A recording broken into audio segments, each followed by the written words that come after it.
Hi everyone, welcome.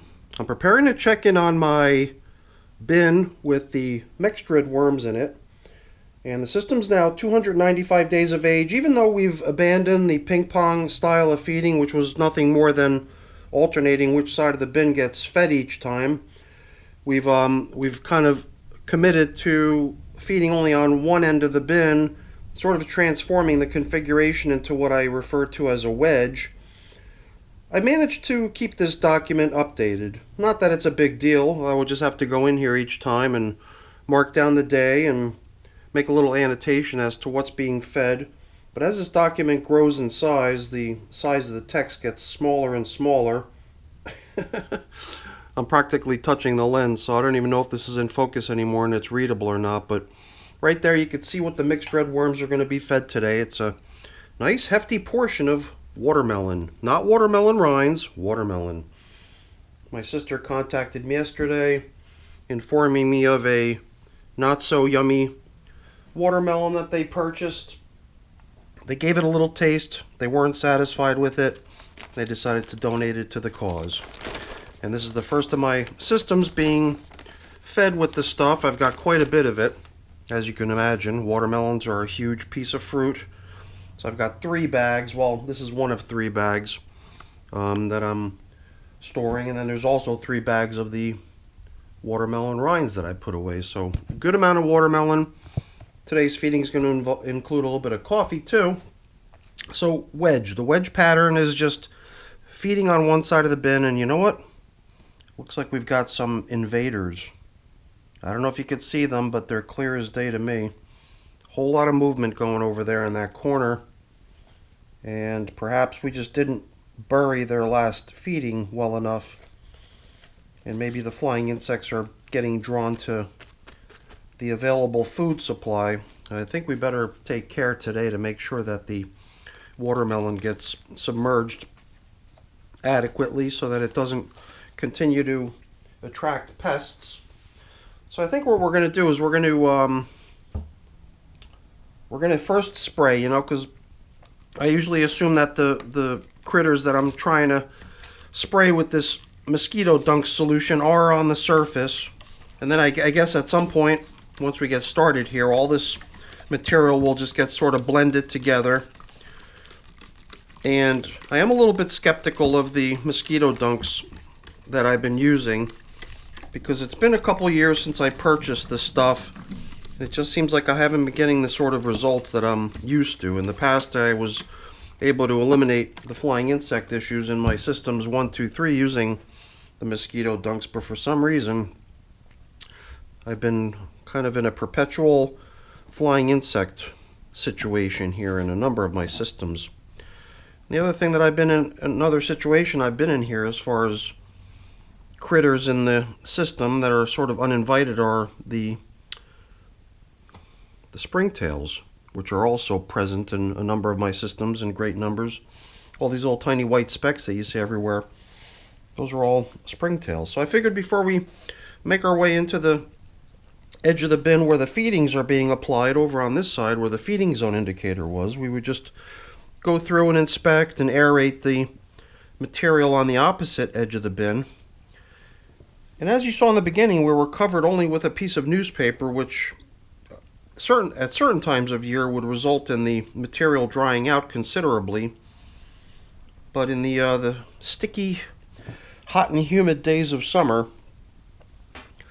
when you're in a place like my basement where there's no climate control that would dry out the air is pretty high in moisture content, so that rather than it being able to absorb moisture from things that would allow for their moisture to evaporate away, it's already saturated and unable to absorb any moisture into itself, so the humid air prevents things from drying through evaporation.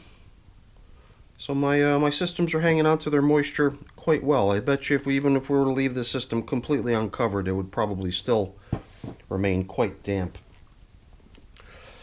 And even though we've been feeding on this side of the bin for a number of feedings now, you saw on the chart how the past 3 or 4 feedings were applied only to this side. It's been a while now since we abandoned the ping pong style and we transformed into this wedge configuration.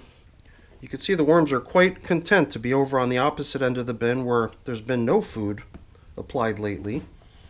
I mean, every time we've gone through here, we have attempted to pick out any sort of leftover bits of food that might have still been left on that side of the bin while we were still ping pong feeding and applying regular portions of food to that side.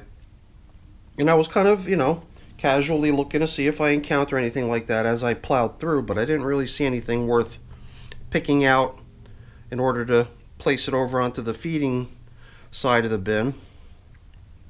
In past check-ins, we have encountered old food scraps from that side of the system that we did put over onto the feeding edge. And at this point, we'll probably see a few leftover bits. I already noticed one of the old food items over there, which is the gourd. I kind of touched it and I heard it break. The gourd's been in the system for now, I think, 170 days. When I was looking at the diagram up on my computer, where it's much larger in size and easier to read, I did sort of mentally take note of the fact that that thing is already approaching 6 months of age. And I think what we're already starting to see here is the remnants of the last feeding, which consisted of potato peels. And the potato peels would have had some of the yummy starchy potatoes stuck to them still. And the potato peels usually get stripped clean of that yummy potato first, and then the peels themselves get broken down too, but at a slightly slower pace. And as far as the bread goes, since it's been 13 days now since the last time we checked in here, I'm suspecting that we won't see any leftovers of bread. I mean, if we see any sort of signs of material that seems really moldy, that might be signs that there is still a little bit of leftover bread inhabited by a bunch of mold. But usually when there's mold that starts growing in a worm bin, the worms feast on the mold. So that's the reason I'm suspecting that we might not see any signs of the bread from the last feeding. And besides bread and potato, besides the yummy starchy goodness of the food that they were given last time, they also got a really good generous portion of bedding, which I wanted to sort of repeat again today.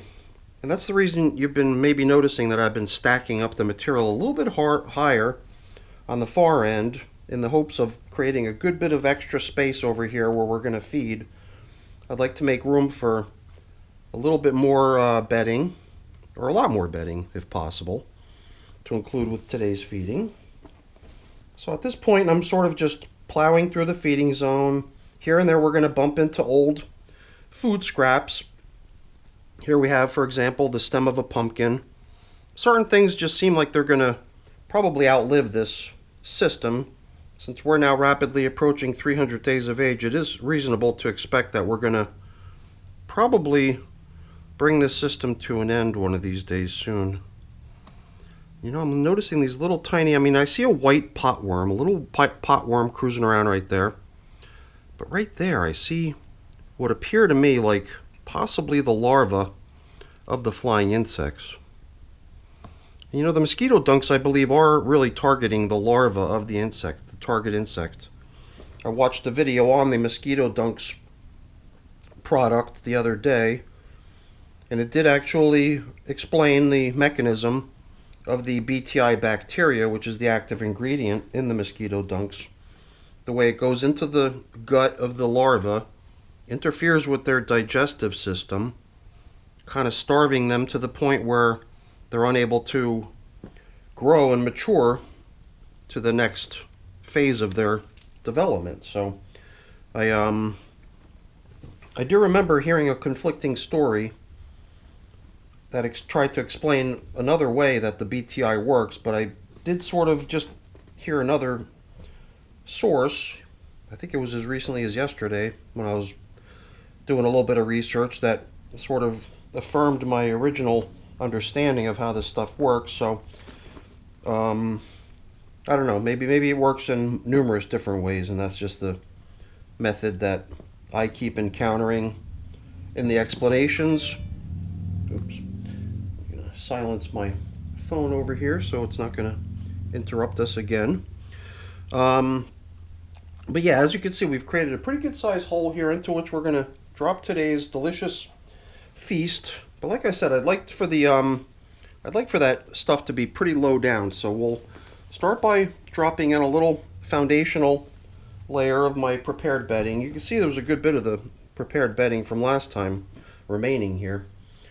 But I didn't want to have the feeding that we're applying today too close to the surface, so we're going to drop it in now, and hopefully it'll get covered up pretty completely once we backfill. But we'll also come in here with a good bit of, we're going to come in here with a pretty good bit of additional bedding materials. One of the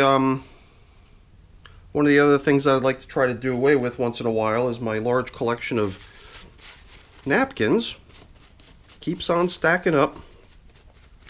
So I figured, why not just grab a couple napkins to include with today's juicy watermelon feast, and it would kind of serve the dual purpose of not only being an effective bedding for our worm bin feeding, but it can almost also serve as a little bit of a scent barrier, so that the sensitive noses or whatever organs pests use to zero in on their target foods, perhaps we can obscure the delicious scent. And you know, I probably should have put my application of grit onto the food, but you know what? I got a funny feeling that this paper is going to get pretty much soaked in short order and get consumed pretty much as quickly as the yummy food below it. And well, you know, there was also the matter of dropping in some coffee for them too, so perhaps the grit is kind of where we want it.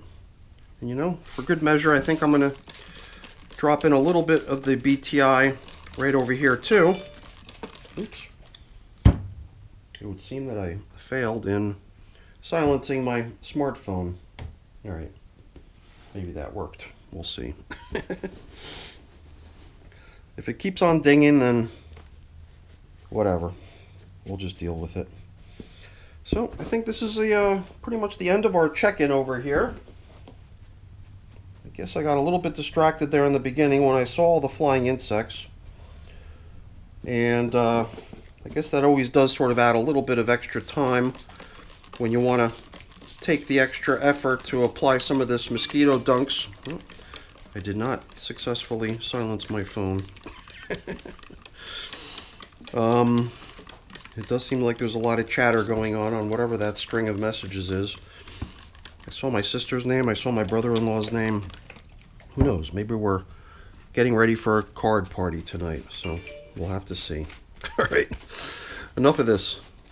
Let's finish up the worm bin check-in so I can get to seeing what the heck all the chatter online is about, or in the messaging system. So I'm going to backfill here with some of this remaining material. And I got a feeling that we've successfully buried today's delicious portion of watermelon deep enough to avoid it being a tempting lure for more pests. And it does seem like we've got a lot more material on this far end now. We're definitely not level. So let's just bring a little bit more of it over so we can start level. I like leveling things off so that I can use the knowledge of having started level as a measure to see how much the feeding zone had dropped since the last time we checked in. So that too is just one of my little tricks of the trade, if that's even a trick. So that's it for our check-in, everyone, with the mixed red worms doing really nicely here at day 295. And at this age, we probably want to start thinking about migrating these worms. You know, we set up the horizontal migration. We're practically in we're practically in a horizontal migration by managing it this way. But you know, the opposite end of the bin has to get depleted of foods that'll keep the worms there, and depleted of moisture too. Once that happens, the worms will gravitate over, and then we can possibly start thinking about getting these little guys into a new home. All right, everyone, that's it for the video. Hopefully you enjoyed it. If you did, as always, please don't forget to leave me a quick thumbs up before you go. That's always really appreciated. And if you haven't done so already, please also consider subscribing to the channel. That's very much appreciated as well. All right, everyone, have a great day. Thanks for watching. Bye now.